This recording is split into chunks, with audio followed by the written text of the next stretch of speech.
जय माता दी दोस्तों, आप सभी का स्वागत है हमारे YouTube चैनल में। दोस्तों, करवा चौथ का पर्व आने वाला है और करवा चौथ का जो व्रत होता है वो कार्तिक मास की कृष्ण पक्ष की चतुर्थी को रखा जाता है। इस दिन सुहागन महिलाएं अखंड सौभाग्य के लिए निर्जल उपवास रखती हैं।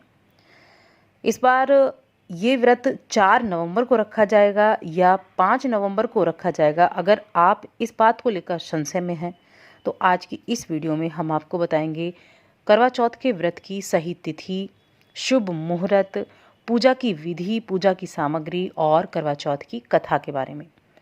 तो वीडियो को अंत तक देखें और अगर आप चैनल पर पहली बार आए हैं तो चैनल को सब्सक्राइब कर लें। दोस्तों, करवा चौथ का पर्व 4 नवंबर 2020 बुधवार के दिन मनाया जाएगा, क्योंकि इस दिन जो तिथि है वो सुबह 3:24 से शुरू होगी और इसकी समाप्ति 5 नवंबर गुरुवार की सुबह 5:14 पर खत्म होगी।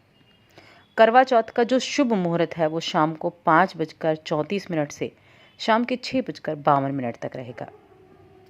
और यदि इस दिन चंद्र उदय की बात करें तो इस दिन चंद्रोदय रात को 8:12 पर होगा। बाकी हर जगह पर अलग थोड़ा बहुत मिनटों में फ़र्क हो सकता है।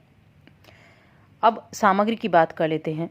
तो करवा चौथ का जो दिन होता है इस दिन विशेष सामग्रियों की ज़रूरत होती है, जैसे हल्दी, कुमकुम, अक्षत, दिया, अगरबत्ती, गेहूँ, कलश, मौली, मिट्टी का करवा, मिठाई, फल फूल, चंद्र दर्शन के लिए छलनी, श्रृंगार की सामग्री, ऐसी कुछ खास चीज़ें होती हैं जो कि इस दिन काफ़ी महत्व रखती हैं। देखिए, ये जो करवा चौथ का दिन है ये बड़ा ही शुभ दिन होता है और भारत में इसे सुहागिन स्त्रियां बड़े ही जश्न से, बड़े ही उत्सव के रूप में इसको मनाया जाता है। ये पति की दीर्घायु और खुशहाल कामना के लिए किया जाने वाला निर्जल व्रत है। इसमें चंद्रोदय के पश्चात चंद्र दर्शन करके चंद्रमा को अर्घ्य देकर इस व्रत को खोला जाता है। इस बार करवा चौथ के दिन रोहिणी नक्षत्र रहेगा, जो अपने आप में एक अद्भुत संयोग है, क्योंकि चंद्रमा का रोहिणी का योग होने पर मार्कंडेय और सत्यभाषा योग बन रहा है। अब विधि के बारे में यदि जानें तो देखिए, करवा चौथ के दिन सूर्य उदय से पहले स्नान आदि से निवृत्त होकर पूजा स्थल को अच्छी तरह से साफ कर लें। इसके बाद सास के द्वारा दी गई सरगी सूर्य उदय से पहले ग्रहण की जाती है। कुछ जगहों पर ये रिवाज होता है सरगी का ग्रहण करने का, और करवा चौथ के निर्जल व्रत का संकल्प लिया जाता है। व्रत का संकल्प लेकर पूजा स्थल पर कलश की स्थापना की जाती है। गेरू व पिसे हुए चावल का घोल बनाकर करवा का चित्र बनाकर पूरे शिव परिवार की प्रतिमाएं स्थापित की जाती हैं और विधिवत पूजा की जाती है। हालांकि अभी तो जो करवा चौथ का चित्र है वो बाज़ार में उपलब्ध है बना बनाया, अभी उसी को लेकर आते हैं, लेकिन अभी भी बहुत सी जगहों पर ये गेरू से और चावल का घोल बनाकर इसकी प्रतिमाएं बनाई जाती हैं। माँ गौरी को सुहाग का सामान अर्पित किया जाता है। करवा चौथ की कथा पढ़ी या सुनी जाती है। अंत में अपने पति की लंबी उम्र की कामना करते हुए अपने बड़ों से, अपनी सास से, अपने ससुर से आशीर्वाद लेकर उनको भेंट किया जाता है कुछ सामान। इसके बाद रात्रि में चंद्रमा के उदय होने के बाद छलनी से चंद्र दर्शन किया जाता है और चंद्रमा को अर्घ्य दिया जाता है। चंद्रमा को अर्घ्य देने के बाद धूप दीप जलाकर प्रसाद अर्पित करें। अंत में पतिदेव का आशीर्वाद लेकर अपने करवा चौथ के व्रत को संपन्न करें। तो अब हम जानते हैं इस करवा चौथ की पावन कथा के बारे में। तो एक ब्राह्मण के 7 पुत्र थे और वीरावती नाम की उनकी एक इकलौती बहन थी।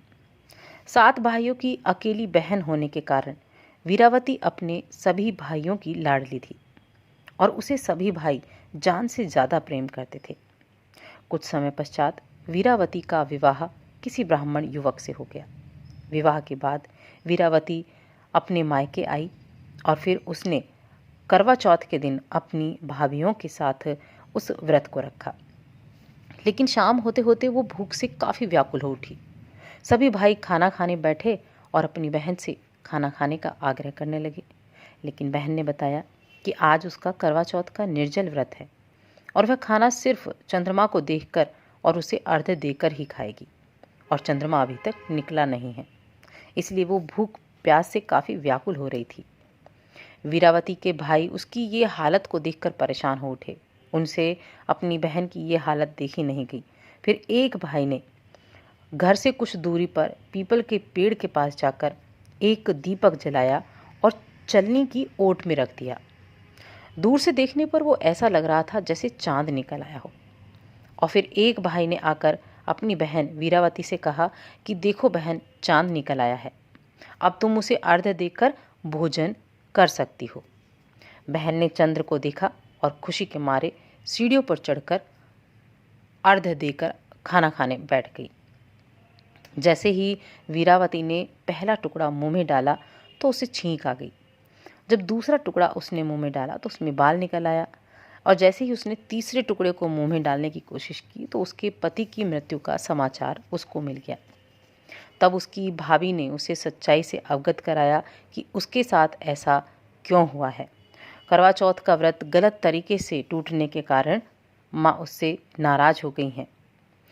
एक बार इंद्रदेव की पत्नी इंद्राणी करवा चौथ के दिन धरती पर आई तो वीरावती उनके पास गई और अपने पति की रक्षा के लिए कामना करने लगी। देवी इंद्राणी ने वीरावती को पूरी श्रद्धा और विधि विधान से करवा चौथ का व्रत करने के लिए कहा। इस बार वीरावती पूरी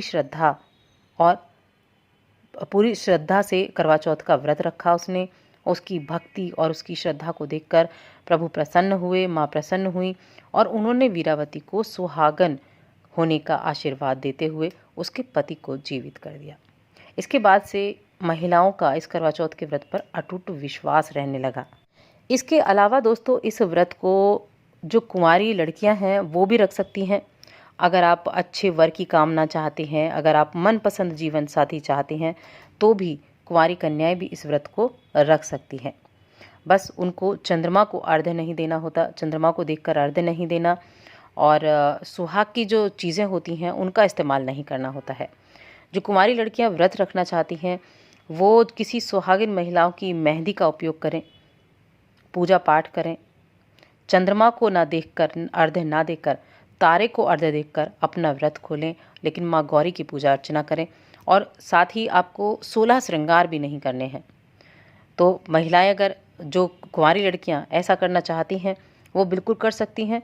आपको अपने प्रेम विवाह करना है, मनचाहा जीवन साथी पाना है, तो उसकी कामना के लिए ये व्रत लड़कियां भी कर सकती हैं। तो दोस्तों, आपकी कामना इसी तरह से पूरी हो, और साथ ही हमारे चैनल को भी सब्सक्राइब कर लें और इस वीडियो को ज़्यादा से ज़्यादा लाइक करें, शेयर करें, ताकि ज़्यादा लोगों तक ये पहुंच सके। धन्यवाद।